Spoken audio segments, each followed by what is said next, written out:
How to send audio message in iPhone 16 Pro Max.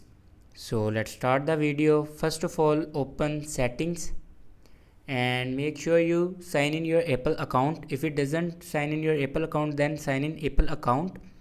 After signing Apple account, then scroll down and click on apps and scroll down. Here you see the option messages. Click on messages, and if you turn this iMessages off, then turn this button on.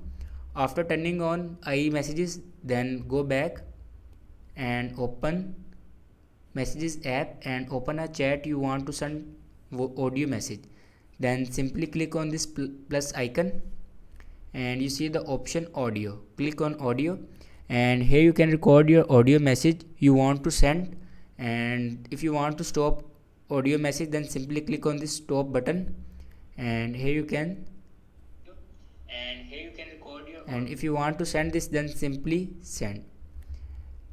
And so this is the way to send audio message in iPhone 16 Pro Max. Thanks for watching this video.